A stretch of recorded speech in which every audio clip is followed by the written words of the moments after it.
Greetings and peace. I would like to start this with Bismillah ar-Rahman ar-Rahim, in the name of Allah, the Beneficent, the Most Merciful. And Assalamu alaikum wa rahmatullahi wa barakatuhu. Peace be with you and yours. I would like to talk about the new book by Lyon Zagami, his Confessions of an Illuminati, Volume 10, which talks about Islamic Freemasonry and the secret societies behind the internal conflict in the Middle East. Now, I first started following Leo back in 2007 when YouTube was new, during his interview with Project Camelot, and I subsequently followed him throughout the years. Sometimes his information is good, and sometimes something tells me that he was disinformation, but I always gave him the benefit of the doubt because I always appreciated his take on things. So I would like to do an in-depth analysis of this book. Myself, someone who's been involved in Sufism and in the world of Freemasonry. Now from Freemasonry, I've resigned in good standing. But with Sufism and Islam, of course, that is my faith, and I will always be involved with that. So yeah, with Leo in this book, he has a series of books called The Confessions of an Illuminati, and the Volume 10 focuses on the Islamic secret societies in the Middle East, how they influence the ones in the West, and how they're still perpetuating eternal conflict now. And if I look at things from Leo's perspective, it's not like this is a book that's anti-Islam. That's not the case here. What Leo is showing is that those people in the East are part of the problem as well, in terms of the warfare and things that are happening in today's world. And if you look at the Arab families, a lot of the Arab royal families, I mean, look at the Palestine situation. They have the power to help those people, but they're choosing to stay quiet. They are part of the problem. And that is what Leo is addressing in this book as well. So I encourage you to buy this book, read it, study it with an open mind. Someone who's been in the world of Islam, Sufism, and Freemasonry. I'll put the link in the description below. And I reserve my rights too, as someone who has purchased this book as a consumer, to review this product, review this book with an in-depth analysis. So again, I reserve my rights for fair use, education, criticism, and free speech, and consumer laws as a consumer of this book. And I'll put the link in the description below where you can purchase and support Leo's work. So now that all that is out of the way, I'm just going to get straight into the book. Now, Leo talks about the Rosicrucian manifestos, Freemasons, and the Illuminati, who have been significantly influenced by Islamic culture and Middle Eastern traditions. Leo talks about figures like Aleister Crowley and Adolf Hitler, how they embraced elements of these traditions, and currently the escalating crisis in the Middle East reveals dangerous connections between Western Illuminati and their Middle Eastern counterparts. Historical links, such as the Knights Templars' worship of Baphomet, influenced by the Ismaili Order of Assassins, the Hashashin, show deep ties between the concept of jihad and the secret societies. And Leo Zagami, who says that he was formerly involved with Islam under the Illuminati, discloses the role of various Islamic sects in the ancient Cairo Lodge in this ongoing conflict. He also shares personal revelations about his son, now associated with a prominent Islamic representative at the World Economic Forum. Secret societies merged with Shia Islam in Syria, Persia, Egypt, Lebanon, and Turkey, giving rise to Sufism. Sunni Islam, originally rejecting Shia beliefs, later developed Salafism with the help of Islamic Illuminati. The concept of Ribat, R-I-B-A-T, inspired the Crusaders and the Assassins. The House of Wisdom in Baghdad contributed to advancements in humanities and sciences. Islamic inventions like Arabic numerals and coffee are still influential today. Freemasons and Illuminati revived the alliance between Assassins and Knights Templars. The Muslim Order of Assassins, the Cairo Lodge, the Al-Azhar University play a role in the Middle Eastern Illuminati matrix. Leo's book explores the manipulation of Islam by secret societies and their impact on history and culture. Now, Leo goes back in history with the first wife of the Prophet Muhammad, Khadija, talks about her cousin Waraka, a Christian priest who played a crucial role in the early days of Islam. Reports suggest that he believed in Muhammad and may have influenced him. Aisha, another important figure in Islamic history, confirmed Waraka's Christian faith in her testimonies. Allegations have been made that the Catholic Church manipulated Muhammad and created Islam, with the Vatican allegedly orchestrating events to influence Muslims. Cardinal Bay's talk, as recounted by Alberto Rivera, suggests that the Vatican planned to use Muhammad as a messiah to unite non-Catholic Arabs and capture Jerusalem. Rivera's claims, while seemingly outlandish, gained attention in the context of recent events involving Pope Francis. The existence of a temple to the moon god in Palestine in the 1950s aligns with Rivera's narrative of the pagan origins of Islam. So I kind of disagree with what Leo is saying here. The debate over whether the Allah worshipped by Muslims is the same as the biblical God remains a topic of contention. So Islam sees itself as a continuation of the previous faiths. In true Islamic teachings, we are taught to love and respect all people of the book, which includes Jews and Christians. As it says in Surah 2, verse 62, that it's not about what you believe specifically, but you being an upright, righteous character, and how Islam is older than the sun, moon, and the stars. What's the definition of Islam? One who submits to the will of God. And even with the covenant of St. Catherine's Monastery that the Prophet made to protect the Christians, and also the Charter of Medina, which was the first civilization even before America, which gave religious freedom. And Islam talks about the one faith, believing in the God of all the gods. So basically, if you really look at it, this is something that I guess I disagree with in terms of people who talk about Islam being a moon religion or a moon god religion. That's just Western propaganda. And this is something that I've seen with Rudolf Steiner, as well as I've shot that down in the previous video. All right, so going forward, the claim that Allah was a pre-Islamic pagan deity contradicts Muslim beliefs. And this is what Leo says in his book. But archaeological evidence suggests otherwise. The moon god Sin, worshipped by ancient Sumerians, Assyrians, Babylonians, and Akkadians, was married to the sun goddess with stars as their daughters. The use of the crescent moon and star symbol predates Islam by thousands of years. Some believe the Vatican had a hand in the creation of Islam to exert control over Muslims. Despite uncertainties surrounding the credibility of these claims, they shed light on the early history of Islam and its ties to other religions. Muhammad's visions and teachings led to the founding of Islam, sparking resistance from Mecca's ruling elite, the Quraysh. After facing persecution, Muhammad and his followers migrated to Yathrib in 622, marking the start of a new era for Islam. Members of a community in Arabia bound by shared belief in one true God marked the start of a new era in the first year, leading to the foundation of Medina. Muhammad, initially living peacefully, later imposed his revelations through violence, causing chaos after his death. Now, I disagree with that. Conflicts arose over succession, leading to the Shia sect's establishment with its belief in divine guidance from Muhammad's family. The Rashidun Caliphate's growing disputes led to the rise of Shia Islam and the Fatimid dynasty, expanding its rule to Egypt and beyond, with Cairo as its center. The Fatimids appointed the Kalbids as rulers of Sicily before moving their capital to Cairo, focusing on Shia Islamization. The Kalbids descended from the Banu Kalb tribe, initially Christian but later converted to Islam during the Islamic conquest.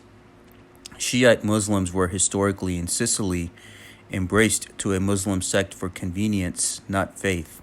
Normans defeated Muslim rulers in Sicily in 1061 Common Era. The history connects to the current Sicilian mafia origins from Fatimid dynasty in Sicily, and where a lot of people say that the mafia, along with Freemasonry, OTO, and all Rosicrucians, everything has a Middle Eastern origin to a certain extent. Shia Islam and Sunni branches believe in the awaited Mahdi figure, the Imam Mahdi. Freemasonry was influenced by secret Islamic societies like the Fatimid Illuminati and the doctrine of the Lodge of Wisdom. Shia influence waned with the rise of the Sunni Seljuk Empire in 11th century. Sufism emerged due to Shiite removal under Sunni influence in the Muslim world. Origins of organized Sufism had roots in Shia Islam, especially after the Shia community faced persecution. The Persian Illuminati sects, influenced by the cult of reason in Cairo, combined Zoroastrianism with Christian beliefs through various sects and societies. Adam Weishaupt, founder of the Illuminati, was inspired by Zoroastrian rituals, but later regretted introducing Persian names. The Age of Enlightenment emphasized reason and individualism, rejecting traditional institutions. Dr. Laus describes the Enlightenment as a system controlled by Satan that promotes materialism and mechanist thinking. The Fatimids controlled trade routes and religious institutions, but faced opposition from Sunnites and Christians, leading to the decline of the caliphate. Al-Hakim, the sixth Fatimid caliph, persecuted Christians and Jews, creating the basis for the Druze faith, and eventually being worshipped as a divine figure by sects. The Grand Lodge of Cairo was central to this cult, with Al-Hakim's mysterious disappearance elevating him to a mythological status. The deification of the Fatimid Caliph Al-Hakim by Ismaili Darazi led to the establishment of the Druze religion, characterized by a belief in divine reason and reincarnation of deities. The Druze, expelled from Egypt, found refuge in Lebanon and have connections to Freemasonry. Today, the Druze faith is prevalent in Lebanon, Syria, and Israel, with military service exemptions for male Druze citizens. The Druze settlements in Syria, centered in Suedia, played a key role in the Great Syrian Revolt against French occupation in the 20th century. The Druze rebellion led to the perception of them as Arab nationalist warriors. They follow a Gnostic belief system and can adapt to other religions for safety. Despite originating from Ismaili Islam, Druze do not identify as Muslims and have faced persecutions historically. They have political influence in Syria and are linked to Freemasonry through historical figures. The Druze are mysterious and have fascinated esoteric groups like the Illuminati and Freemasons. The Shriners are linked to both Christianity and Islam. The Druze and their belief system have been a topic of interest for many esoteric scholars for centuries. Charles William King collected information on the Gnostics and the Druzes, suggesting the Druzes are the modern heirs to the Order of Assassins. There are alleged links between the Druze and Freemasonry, with references in various texts, and the Druze faith is connected to Freemasonry and the Knights Templar, potentially dating back to the Crusades. Timothy Hogan, who's a Grand Master and a modern Templar, has dubious connections to a controversial Islamic leader. The Druze share interests with Freemasons in esoteric interpretations and alchemy. The Druze also have connections to Sufi schools, and Leo talks about Timothy Hogan again, who believes that the Templars sought to establish a link between Christianity and Islam. There are allegations of Hogan's past involvement with the controversial Islamic leader Adnan Oktar, who also goes by the alias Harun Yahya in many of his books, which could affect his credibility as he now works with Gaia TV.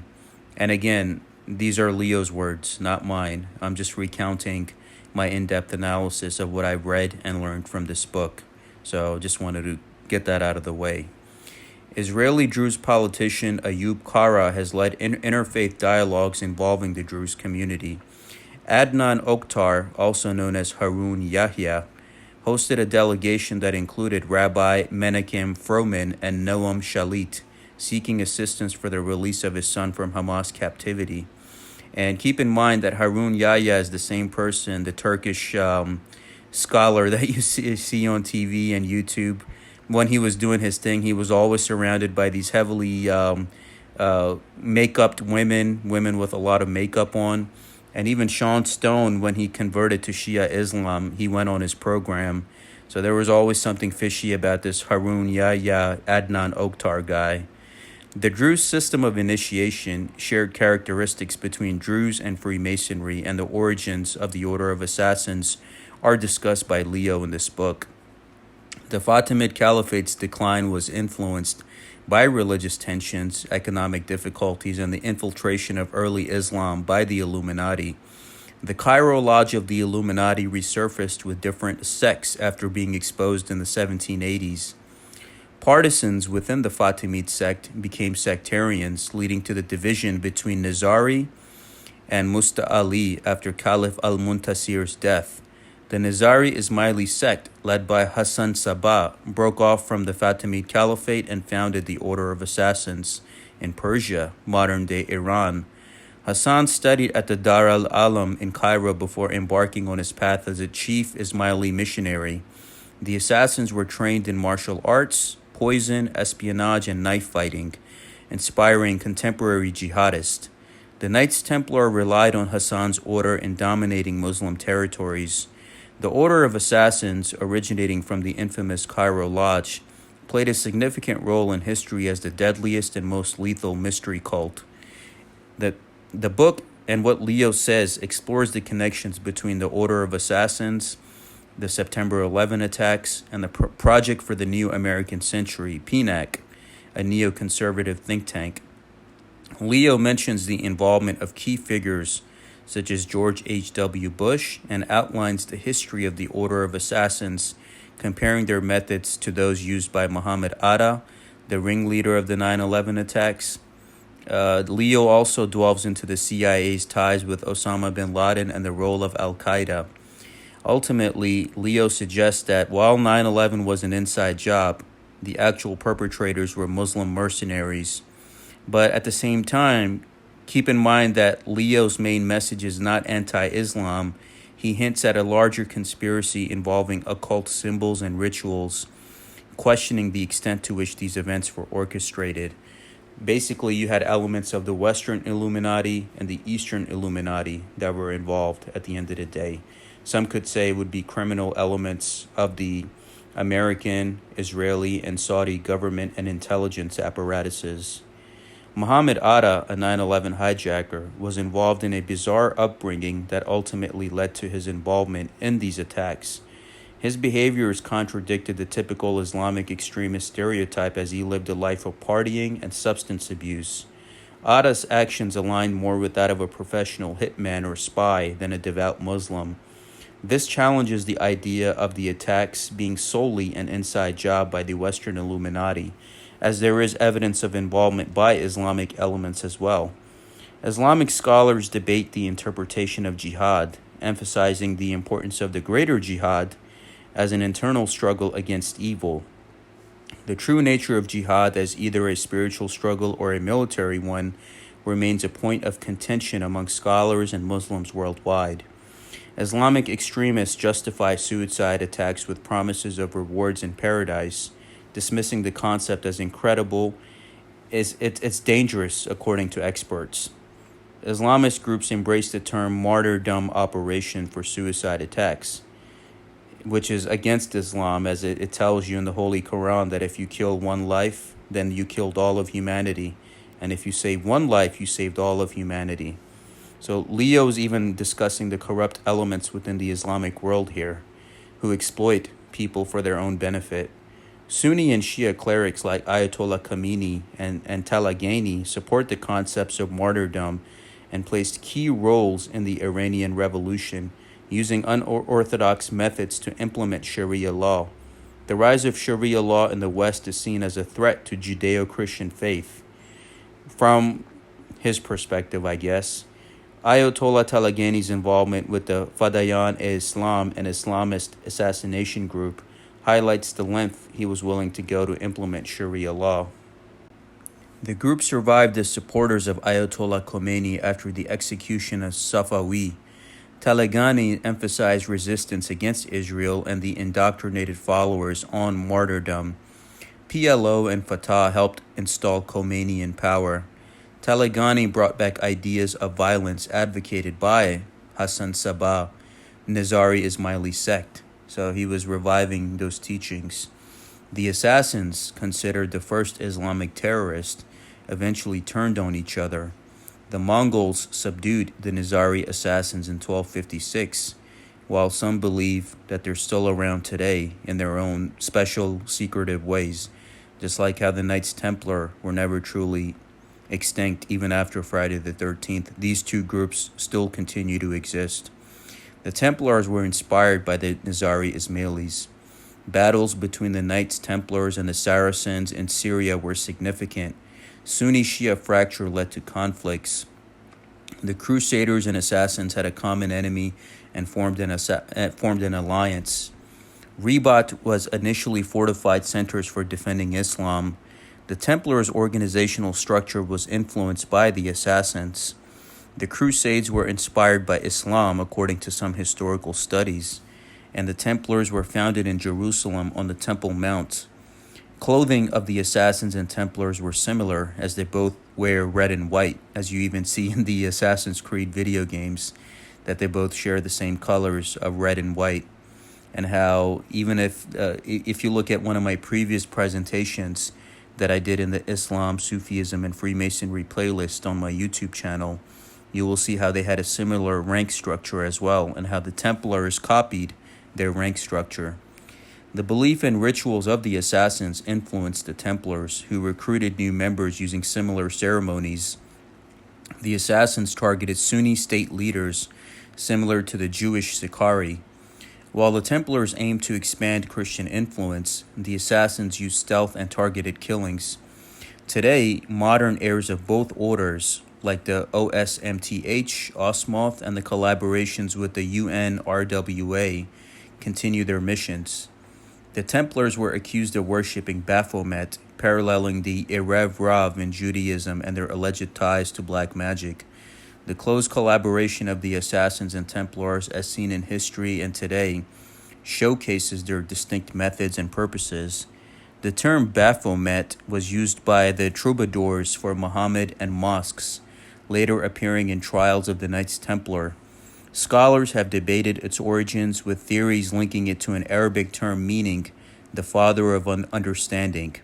It's like even in Assassin's Creed how the Templars say, "May the father of understanding guide us." Aleister Crowley adopted it as his motto and connected it to Thelema. Connections between Templar, Sufism, and Freemasonry suggest a potential truth behind the allegations of worshipping Baphomet. Various occult writers, including Crowley, have discussed Baphomet with different interpretations.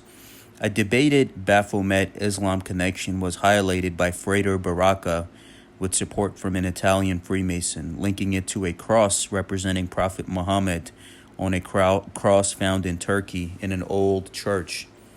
Leo discusses Islam's strict prohibition against images of God or Prophet Muhammad, particularly on a crucifix, which Muslims would find sacrilegious.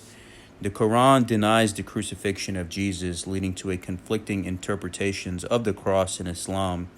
The Gospel of Barnabas, a disputed text predicting Muhammad's coming, is analyzed by Leo, along with the controversial Baphomet cross.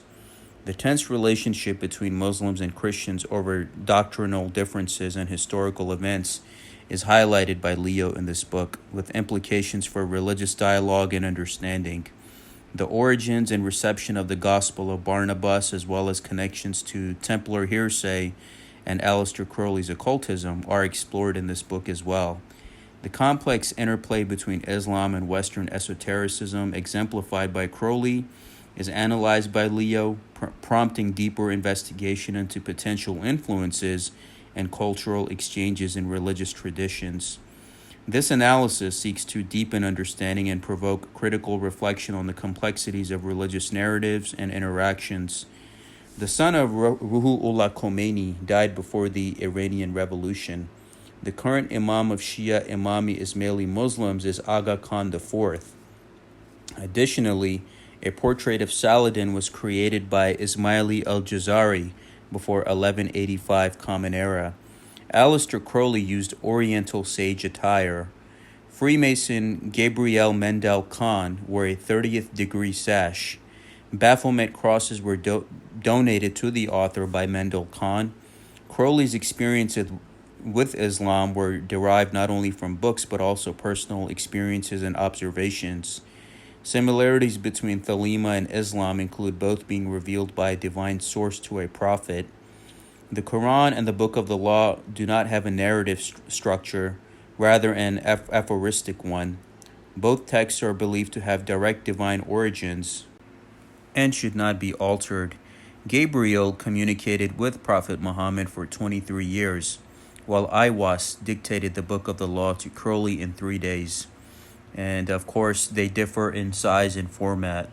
The purpose of both books is to bring a new religious message to humanity, making previous revelations obsolete.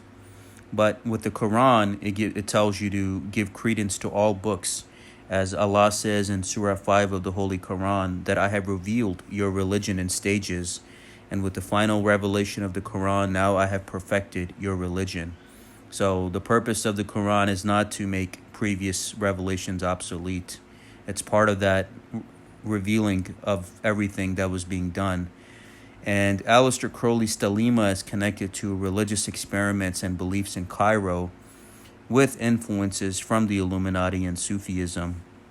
And when Crowley was dealing with a Sufi sheikh, he recited Surah Al-Ikhlas, which is one of the last 3 surahs of the Holy Quran, which is Bismillah ar-Rahman ar-Rahim, Qul huwallahu ahad, Allahu samad, lam yalid wa lam yulad wa lam yakul lahu kufuwan ahad, which basically describes, if you look at the English translation, that God neither begets nor is he begotten, and God is the only one absolute truth, the real Lord.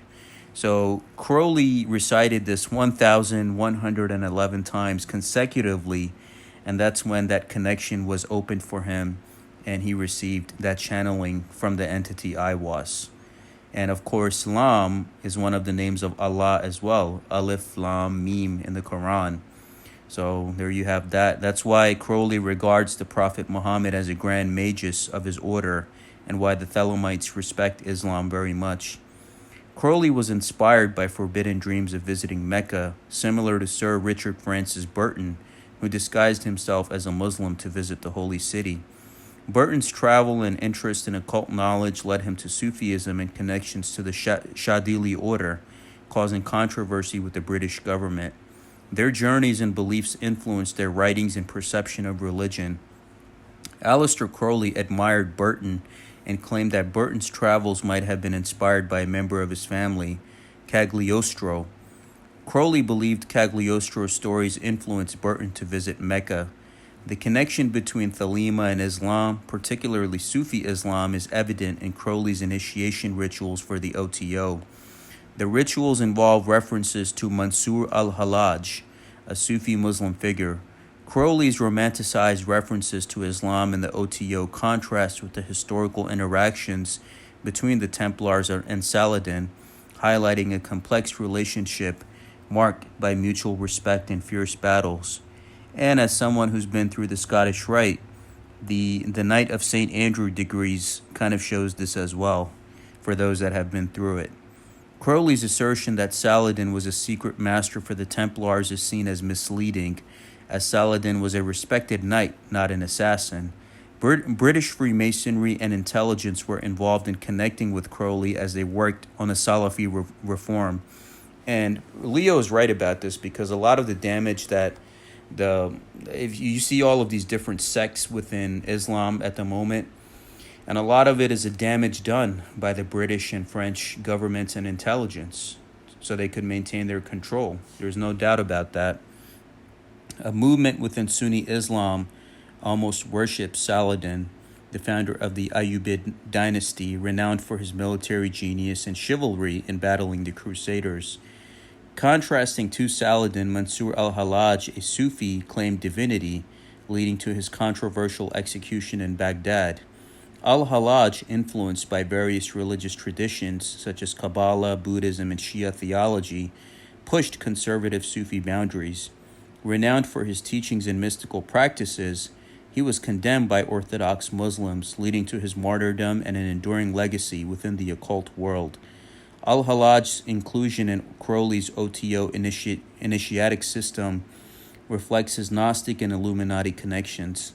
challenging Islamic orthodoxy.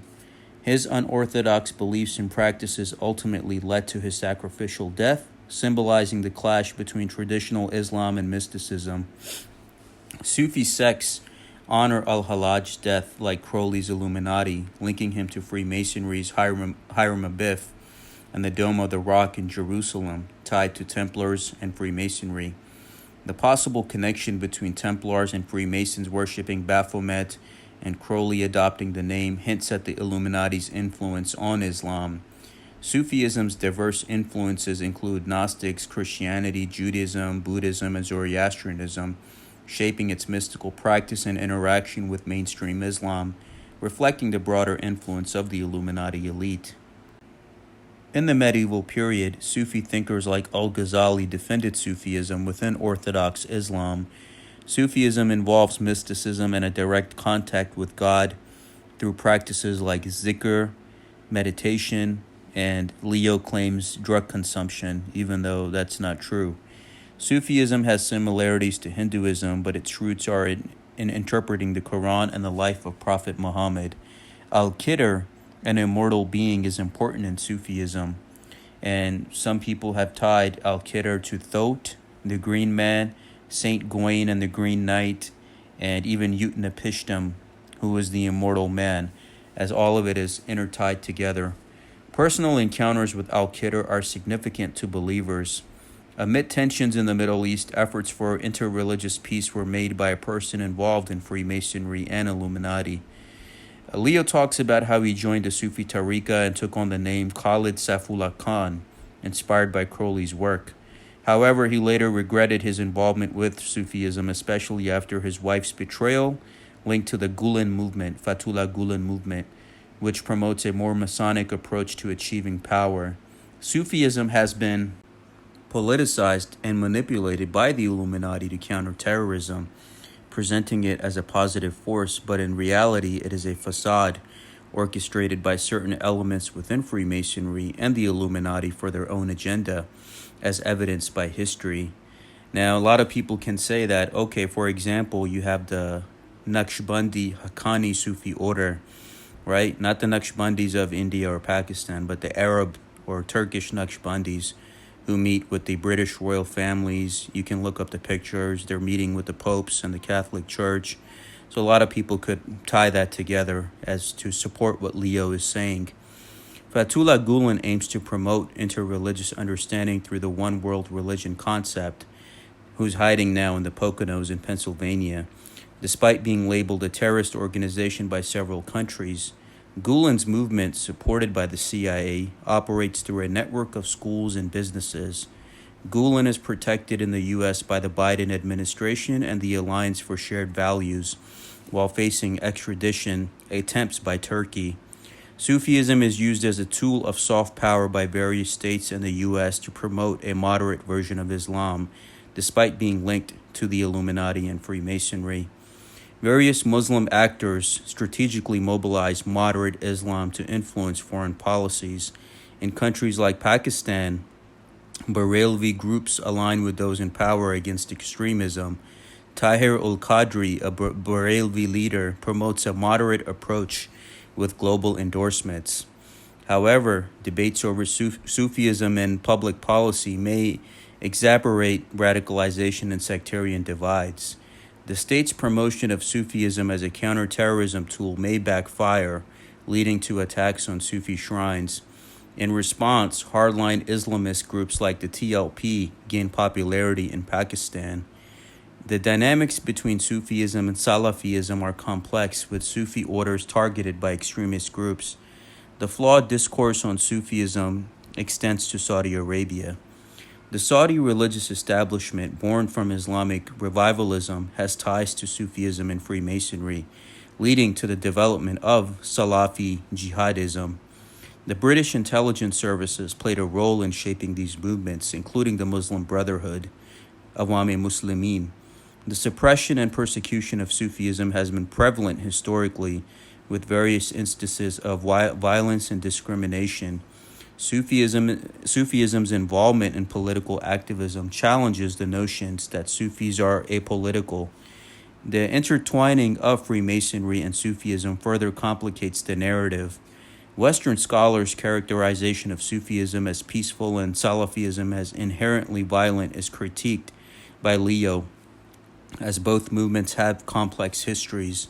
The usage of Sufism by the Western Illuminati for establishing a one-world religion is highlighted in this book, shedding light on the manipulation of religious ideologies for political control. Before the advent of Freemasonry in the Ottoman Empire, a French society called the Order of the Grape, which scholars consider pre-Masonic, was established in Istanbul and is seen as a Sufi brotherhood. Sufism plays a crucial role in the one-world religion, promoting peace and understanding among different faiths. The one-world religion, or the religion of the Antichrist, aims to bring all religions under one patronage. Mysticism is vital in expediting its growth, facilitating doctrinal compromise. Sufism may reconcile Islam to the religion of the Antichrist, as many Sufi practitioners reject Sharia laws and emphasize mysticism to achieve union with Allah. The history of Sufism is intertwined with various religious and mystical movements, influencing key figures like Aleister Crowley. The relationship between Sufism, Theosophy, and Iranian and Islamic Sufism is significant in the study of Theosophy and mysticism. And Leo shows that Sufism promotes a path to truth and perfection through observation, thought, and spiritual rapture, leading followers to a mysterious connection with God. Then Leo goes on to discuss the distinctions between the Theosophists and Sufis, noting that many sources have defined them similarly. He also examines the online extremist ecosystem's use of the anniversary of the 9/11 attacks to mock the U.S. and its allies. Discussions for a potential plea deal for the accused 9/11 plotters have reportedly taken place, sparking outrage. Leo also delves into the unholy alliance between Islamic fundamentalists and the Western Illuminati, as well as the perceptions and reflections and reactions of the Muslims worldwide to the 9/11 attacks. Governor David Patterson's comments about Sufis and different Islamic sects are also criticized by Leo. Leo talks about how there's growing anti-Semitic and anti-democratic ideas among Muslims in American universities, fueled by organizations like the Nation of Islam and Freemasonry. I don't know about that. Most of the white racist Masons that I see on social media all have an Israel flag attached to their profile. So I don't know about that one. Ongoing demonization of Islam by conservative media and mainstream leftists, leading to a rise in anti-Semitic and anti-Muslim incidents. So he's right about that. The mainstream media in the West has a lot to answer for. Now, Leo talks about the narrative of good Muslim versus bad Muslims, which perpetuates division and hate. Black nationalism and Nation of Islam, rooted in black-oriented Freemasonry, with Marcus Garvey promoting African dominance. Moorish Science Temple of America, the first Islamic organization in the U.S., founded by Noble Drew Ali, who claimed mystical encounters and received lost sections of the Quran. Discord and manipulation in media coverage and conspiracy theories surrounding Jews in 9/11, which is true. I mean, if you look at the Urban Moving Company and the Dancing Israelis, these people are still at it again. Muslims like Professor Omid Safi challenged demonization of Islam and the portrayal of Muslims as inherently evil. Divisive tactics in the Illuminati's New World Disorder and Freemasonry continue to fuel hate and confusion. Now Leo talks about Noble Drew Ali, who formed the Moorish Science Temple of America and wrote the Circle 7 Quran, while Leo claims that he borrowed from other esoteric texts. But even if you look at the author of the Aquarian Gospel and ask him where he got that info from, he even says that in the court, that he was not the original author of that. So Noble Drew Ali actually brought all of those original teachings back together. His teachings influenced black nationalist leaders and Freemasons like Fard Muhammad and Elijah Muhammad, leading to the Masonic nature of the Nation of Islam. However, today, Drew Ali's vision contributes to anti-Semitism from prominent black figures, according to Leo. Meanwhile, leftist delusions about Hamas and Israel have have led to support for Hamas, with some academics justifying Hamas's mistreatment of LGBTQ Palestinians. This phenomena, termed woke artificial reality, distorts reality and threatens the West's survival against the backdrop of chaos caused by Western intelligence products like Hamas. In the post-October 7th reality, the intersectionalists manipulate external events through the lens of group oppression. This belief system finds support in the woke movement, where individuals are categorized as good or evil, oppressed or oppressors. The narrative excuses Hamas's atrocities and promotes hatred towards Jews. A history of anti-Semitism intertwined with Islamic extremism is detailed by Leo, highlighting the roots of Palestinian anti-Semitism and the connections to the Muslim Brotherhood. The rise of Salafism and Wahhabism in response to Western influences is discussed, emphasizing the differences between Islamic modernism and the conservative Puritan strands of Salafism. And Leo shows that all of this stuff, what the British intelligence have caused a lot of damage. And even if you look at the Arabs today of Saudi Arabia or the other Arab royal families, they're no good either. What happened when those drones were going toward Israel? Jordan came up. They're like, yeah, we'll defend Israel. The Saudis don't give a damn.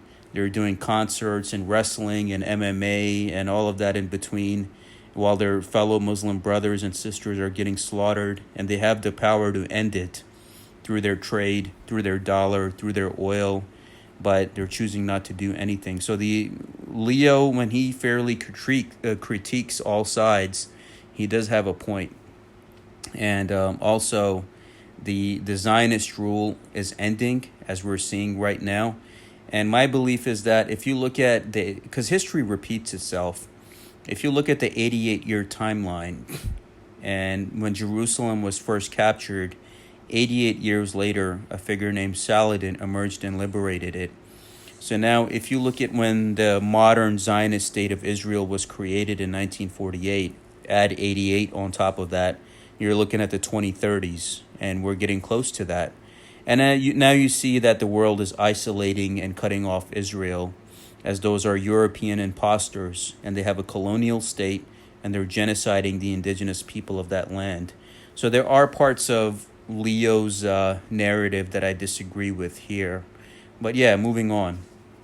Wahhabism, associated with Salafism, was a British fostered movement aiming to rewrite traditional Islamic principles to serve Western imperialistic goals. Muhammad ibn Abdul al-Wahhab founded the Wahhabi movement in Saudi Arabia, supported by British Freemasons. The British utilized alliances with Wahhabi leaders like Ibn Saud to prevent the revival of the Islamic Caliphate in the Hijaz. The rise of Salafism, including the Muslim Brotherhood and Hamas, was encouraged by the British to destabilize the Middle East. Qatar has become a significant sponsor of Hamas, challenging Saudi Arabia's influence as the only Wahhabi state. Jamal al-Din al-Afghani, a Freemason and a spy, played a crucial role in promoting Salafism. Al-Afghani, a key figure in the Salafi movement, was used by the British establishment to promote their geostrategic plans in the Middle East. He initially joined the English Lodge, but later established his own Masonic lodge in Cairo under the Grand Orient of France. Freemasonry in Egypt dates back to Napoleon's era, with the Isis Lodge practicing the Memphis Rite. Al-Afghani and his pupil, Muhammad Abdu, were significant figures in Egyptian Freemasonry, joining the Star of the East Lodge. Abdu later tried to conceal his association with Freemasonry, stating that they joined for political and social reasons at the time. Broadly discusses the relationship between Sheikh Muhammad Abdu and Masonry, as well as the conflict between Jamal al-Din al-Afghani and Freemasonry due to the Prince of Wales' visit to Egypt. Al-Afghani later forms a national lodge and is exiled, eventually aligning with Russian and British interest. Leo also explores Afghani's ambiguous origins and beliefs, his support for the British Empire, and the influence of occultism on his actions.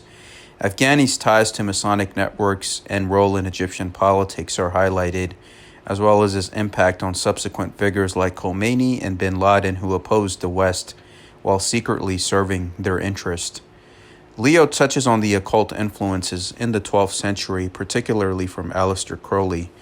Jamal al-Din al-Afghani, leader of the Hermetic Brotherhood of Luxor, may have been the real influence behind Madame Blavatsky's masters, whom she referred to as Serapis Bey or Serapis Bey. He was connected to European occultists and Ismaili traditions, and his involvement in Masonry and politics inspired other lodges in Egypt. And most people don't know that in the late 1800s, in the wintertime, Jamal al-Afghani and Muhammad Abdu visited the parents of Noble Drew Ali in Chicago. Italian Masons in Egypt helped create the Grand Orient of Egypt, leading to worldwide recognition. The fusion of the Rite of Memphis and the Rite of Mizraim was popularized by Theodore Russ. Crowley's leadership of the Ordo Templi Orientis brought a focus on ceremonial magic and Thelema. The Masonic roots of the OTO and other orders can be traced back to the Alexandria colony in Naples. Rumors of a Grand Orient of Egypt still existing have persisted, and the establishment of Luxor Lodge No. 1 in Cairo by the Masonic High Council of Egypt shows continued Masonic activity in the region. The importance of understanding the distinctions between craft masonry, Blue Lodge, and other orders is emphasized to avoid confusion and maintain the integrity of the Masonic tradition. Muhammad Rashid Rida mentored Egyptian scholar Hassan al-Banna, founder of the Muslim Brotherhood, in 1928. The Brotherhood, funded by British Suez Canal Company, supported Western nationalism and history. Al-Banna, a double agent, collaborated with both British and Nazi regimes. He admired Hitler, established a Nazi spy network in the Middle East, and engaged in violent actions. The Brotherhood expanded to Jordan, Syria, and Egypt, participating in wars and political activities. The organization splintered, with radicals declaring jihad. The Brotherhood had ties to the Anglo-American Alliance and NATO, using armed jihadists against Soviet Union and in Syria. Western Illuminati elites and Russian intelligence viewed the group as terrorist financiers. The Brotherhood briefly gained political legitimacy in Egypt before being labeled a terrorist organization. Saudi Arabia and UAE also labeled the group as terrorists, despite their alleged sponsorship of terrorism. The Brotherhood's connection to terrorism were detailed by Matthew Levitt, linking them to extremist activities, including the creation of ISIS. FBI agent involved in various crises, served as Deputy Assistant Secretary for Intelligence at Treasury, and testified in the trial of the Holy Land Foundation. Matthew Levitt highlights the connection between the charitable organizations and terrorist groups, including Maktab al-Khidmat, Al-Rifa Refugee Center, and Al-Qaeda. Prince Bandar bin Sultan from Saudi Arabia.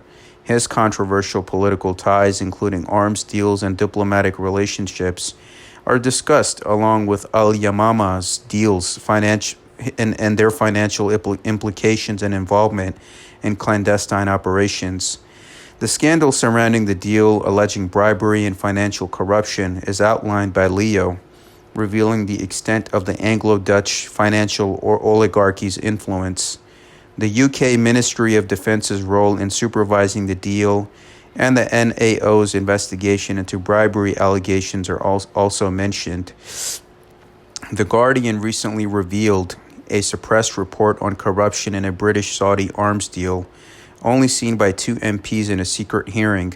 The report showed evidence of payments to a Saudi royal, Prince Bandar, authorized by the Ministry of Defense.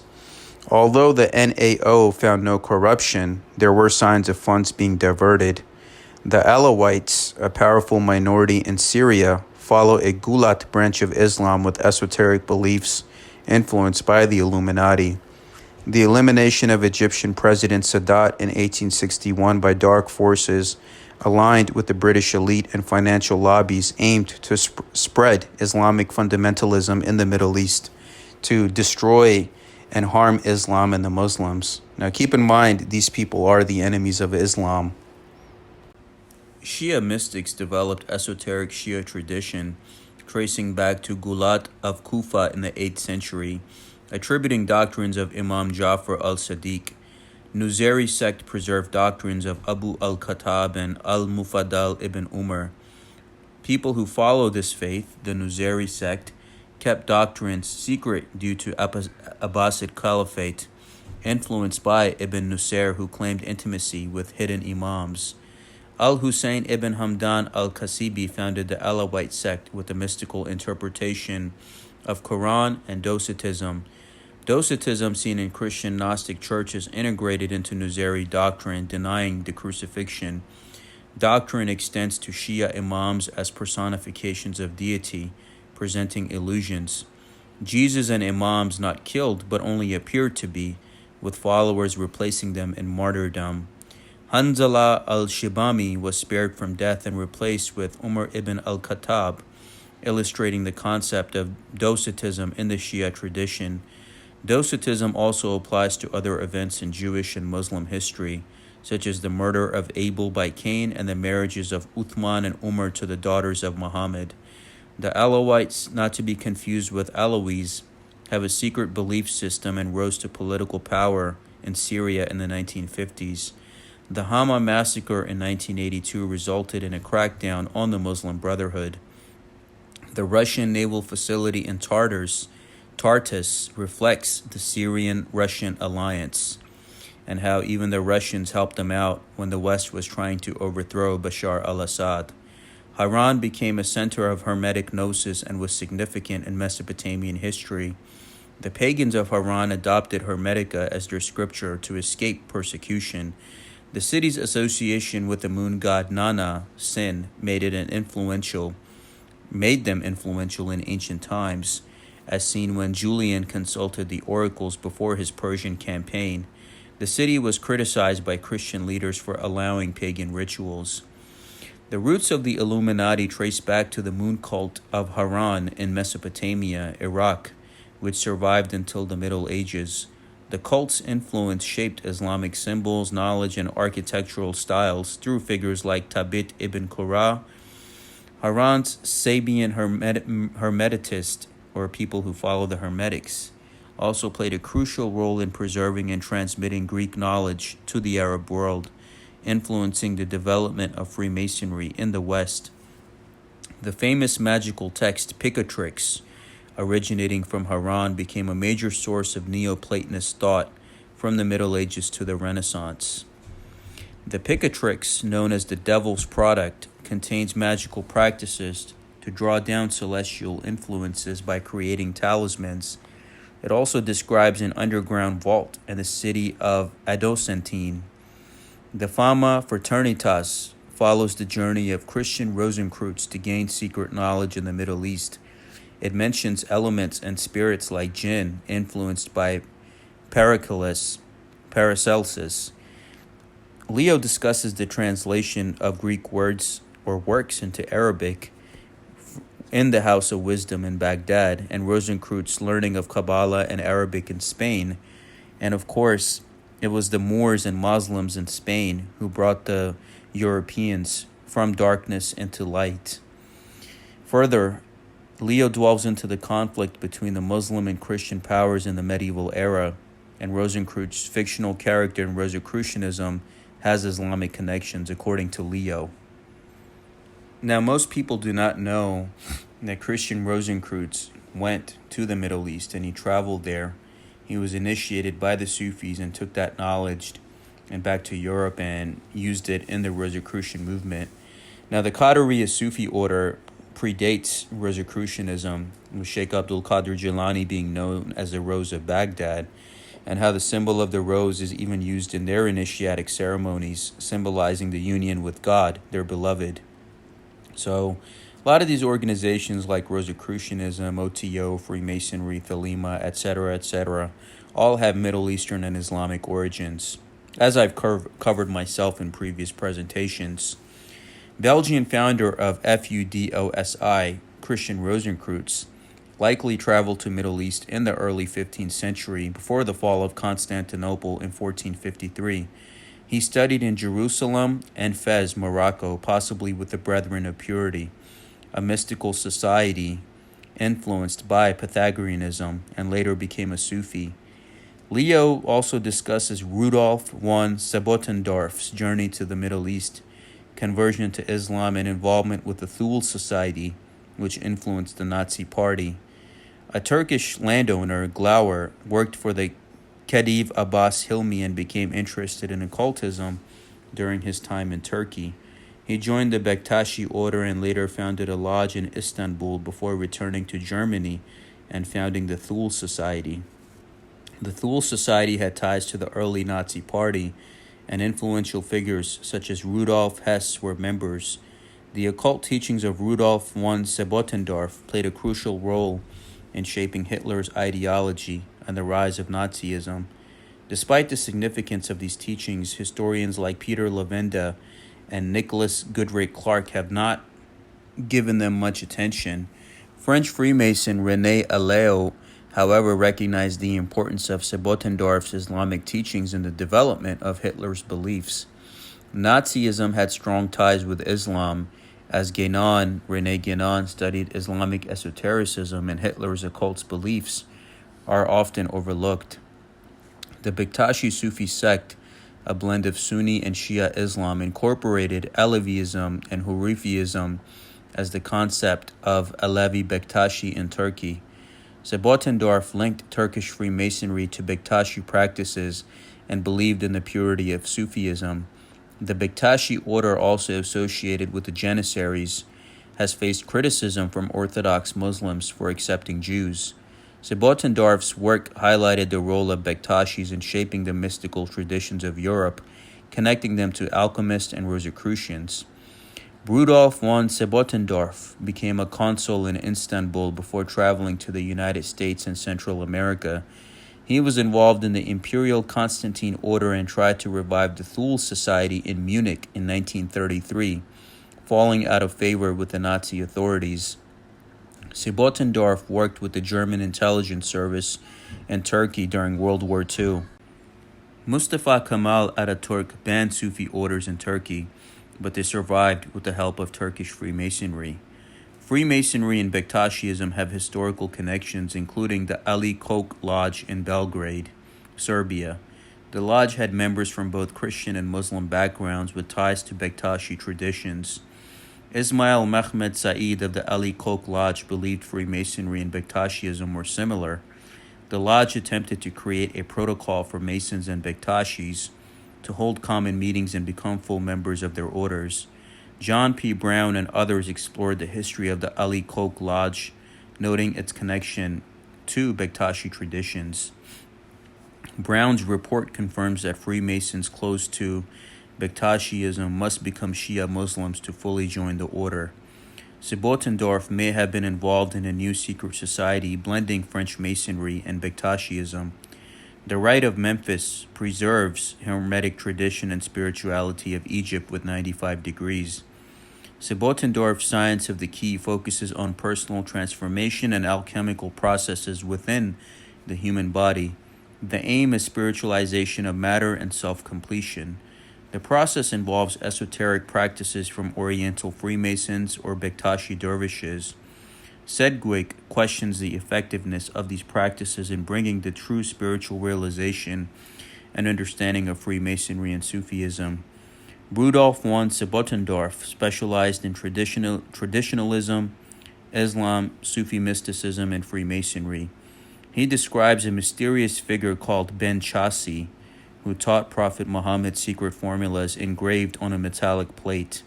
These formulas are believed to be preserved in the Quran and hold special significance. Sebottendorf's work also involves the use of hand signs, representing different stages of spiritual initiation. Despite bin Laden's possession of books on spiritual teachings, on what is claimed by the CIA that they found in Abbottabad, where they uploaded all of the PDFs to their website too, his ideology and actions with Al-Qaeda were opposed to Hall's universal knowledge presented in Freemasonry and other philosophies. Sebottendorf's ideology and teachings had a connection to the rise of the Nazi Party. Heinrich Himmler, a prominent figure in the Nazi Party, had a Quran on his desk alongside Mein Kampf. Leo mentions historical figures like Muhammad Ansar as-Sadat, the Assad family, and the ruins of the Haran in Turkey, as well as the Temple of the Rose Cross. Rudolph von Sebottendorf was arrested for his book about the early days of the Nazi Party and the Thule Society, with Adolf Hitler later taking credit for the swastika symbol suggested by the Thule. Arab hostility towards Jews in the Middle East predates European immigration to Palestine, according to Leo. The Alliance Israelite Universal was created to address persecution of Jews, with roots in the Damascus affair in 1840. The alliance aimed to be a political representative for Jews globally, tied to a theocratic concept called Kahal, influencing future anti-Semitic conspiracy theories. Freemasonry was linked to the alliance with Adolphe Cremieux. It's a French name, Adolphe, last name Cremeux, playing a key role in improving Jewish welfare. Adolphe Cremieux, a member of Freemasonry, was a Sabbatin Frankist, deeply involved with the Jewish cause and communist ideology. He held key positions in various Masonic rites and was politically active, advocating for Louis Napoleon and supporting the French Revolution. Cremieux was associated with Maurice Joly, whose work influenced the protocols of the learned elders of Zion. He followed the teachings of the Sabbatai Zevi, a controversial Jewish figure who declared himself the Messiah in the 17th century. Europe into a smaller group of crypto-Jews known as the Donmi within the Ottoman Empire. Following Sabbatai Zevi's conversion to Islam, Sabbatai Zevi's followers who practiced sexual promiscuity and ritualistic changes were continued by Jacob Frank. Frankism evolved into an alliance with the Illuminati to establish a new world order. Adolphe Cremieux promoted a unified cult under Judaism, aligning with Freemasonry. The Alliance Israelite Universal aimed for global Jewish government but was overshadowed by Zionism. Labor Zionism, influenced by socialist Sabbatin Frankists, emerged in the World Zionist Congress. German anti-Semitism uniquely claimed a chosen people status, leading to extreme anti-Semitic beliefs and actions. The Nazis rejected biblical notions of unity and believed killing Jews was necessary for German survival. Hitler and Goebbels believed in the authenticity of the protocols of the elders of Zion. The protocols were part of a conspiracy to blame Jews for world issues. The protocols were a forgery inspired by Maurice Joly's satire. The British monarchs promoted British Israel mythology, linking Queen Victoria to King David, leading to the belief that the British Empire had a divine mission. This ideology influenced British Freemasonry and was aligned with the Sabbatean movement, shaping conspiracy theories about Jews. Sergei Nilus received a faithful translation of the protocols in 1901 from a stolen document. Yuliana Glinka obtained the material, which eventually came into Nilus's possession and was published in its entirety in 1905. The protocols were widely accepted until 1921, when they were deemed plagiarized from Maurice Joly's work. The chain of events leading to the publication of the protocols is disputed, but its impact on spreading anti-Semitic hate is undeniable. The Russian Revolution attempted to erase the guilt of spreading the protocols, but their influence continued worldwide with the help of the pro-Tsarist white movement. The Russian imperial family's support of the protocols ultimately led to their downfall. The Bolsheviks, many of whom were Jewish, were not practicing traditional Judaism and were victims of Stalin's anti-Semitic purges. High-profile Jews in the Kremlin rumored to plan Jewish deportation before World War II. Article 282 of Russian Penal Code bans hatred incitement, but protocols of Elders of Zion reprinted in nationalist press post-Soviet Union dissolution. Anti-Semitism rise noted by Dr. Mikhail Klenov despite anti-Semitic history. Protocols deemed extreme material in Russia since 2012, as shown by Leo. The protocols linked to Hitler and the Holocaust, and even Saudi scholar claims Hollywood aids Jewish takeover, echoing past anti-Semitic views. And this is where I disagree with this whole thing, because if you look at the music industry of America, sports, all of that in between, entertainment, government, these people control everything. The white European Jews, where even the book of Revelation, I mean, Leo claims to be a good Christian. It tells you about those that are Jews but are not, but are the synagogue of Satan. And look at how much evil and degeneracy these people promote, and the executives, through music, through entertainment, through sports. They own and control everything. That's an undeniable fact. It's not anti-Semitic to point that out. Even their control over the U.S. government with AIPAC and the lobbying. So, I mean, like I said, with Leo's book, this one specifically, there's some good nuggets here and there, but a lot of it just seems to me Western disinformation propaganda. So further, research by Zia Ibrahimi connects anti-Semitism and Islamophobia. And Leo remains skeptical of Islamization of Europe conspiracy due to personal experiences as a former Freemason. Muslim population growth in Europe seen as a threat due to social fabric leading to jihadist attacks. Then Leo says that Europe is facing a bleak future with growing Muslim populations and the spread of anti-Semitism linked to the protocols of the elders of Zion. The influence of the protocols in the Middle East and its impact on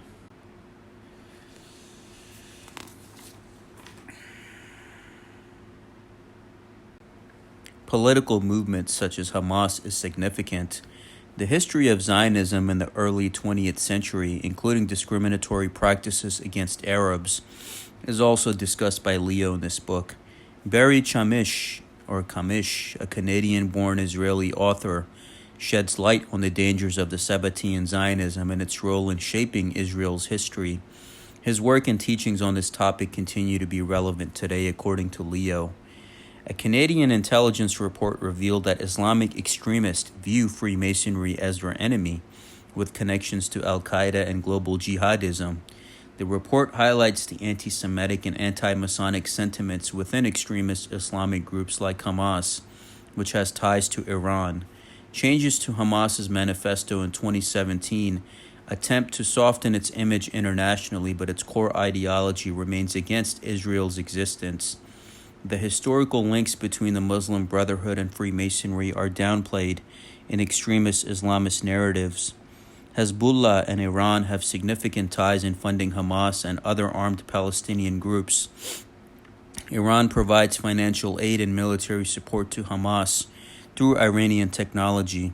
Iran denies involvement in attacks on Israel, but historical ties between Iran, Freemasonry, and the Iranian constitutional revolution suggest a complex relationship. Freemasonry has been banned in Iran since the revolution, but historically Iranian leaders were members. And now the Grand Lodge of Iran is exiled.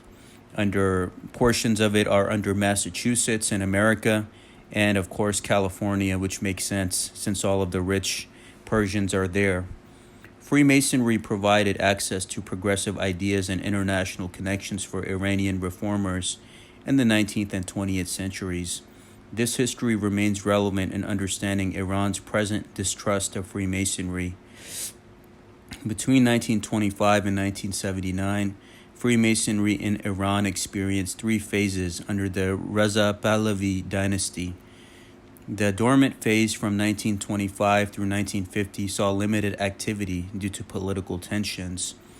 The revival of Freemasonry in 1951 led to the creation of Lodge Pahlavi, supported by the royal court. Lodge Humayun faced internal conflicts and criticism, leading to its closure in 1955. From 1955 through 78, Freemasonry flourished with the establishment of multiple lodges.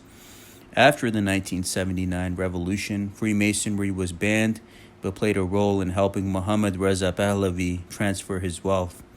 Gianni Russo's account of events involving Iranian Freemasons and the Vatican sheds light on covert operations to protect the Shah's fortune. Khomeini's message to Washington in 1979 signaled a shift in power in Iran. Leo also touches upon the history of Freemasonry in Turkey and says Al Jazeera is spreading misinformation about its connections to Judaism and Zionism. Labor Zionist Freemasonry involved in Zionism's birth. Islamist disinfo campaign over protocol fuels hate. And Saudis teach protocols to spread Jew hate. So these are just like key things that Leo is touching upon here. And there's a lot of things to take into account here. And even with conspiracy theories surrounding Hitler's origins and Arab politics are explored, and how Egyptian society is also plagued by conspiracy theories with references to Masonic American Zionist plots. And the Brotherhood of Luxor and Cairo Lodge are mysterious organizations connected to prominent figures in Egypt, including Zahi Hawass. Evidence suggests that a powerful group operates in the shadows in Egypt, influencing politics and religion. Obama's speech in Cairo was contentious, with allegations of election rigging in the favor of the Muslim Brotherhood in Egypt. Saudi Arabia is investing heavily in AI and technology, with potential implications for global power dynamics. A diplomatic breakthrough between Iran and Saudi Arabia, brokered by China, signals a shift in the Middle Eastern affairs. The Sino-Russian BRICS New World Order is gaining momentum, while an autonomous AI robot's behavior raises concern about the future of AI technology. Sophia, the UN Development Program ambassador, resembles Queen Nefertiti and is linked to the end times, alongside the Middle East situation in Freemasonry. The importance of coexistence, regardless of religion, is emphasized with a call to stop fighting by Leo. So this is where I like his final message, and I appreciate him regardless of the small stuff here and there which I disagreed with. The book mentions historical figures and events, including leaders in Freemasonry and the creation of Islam, as well as the influence of Sufism and Shiism. The association of Freemasonry, the Illuminati, and various historical figures is highlighted by Leo, pointing to a connection between past movements and present conflicts. The upcoming World War III and the role of Cyber Satan are discussed with a plea for unity and understanding. Leo talks about society. A visual guide explores Druze religion, history, and connections to Freemasonry. And what Leo's telling you here is that there's people who serve evil on both sides, who control and manipulate their respective populations to go against each other, instead of coming together as one human family, is even what the Prophet Muhammad said: become one ummah, become one brotherhood. And even in Surah 2, verse 62 of the Quran, it says that God doesn't care about what religion you follow, but as long as you're an upright, righteous human being. So even though there's stuff here and there that I disagree with in this book, what Leo claims, I appreciate his message of unity and understanding that we need to survive these coming times as a human species.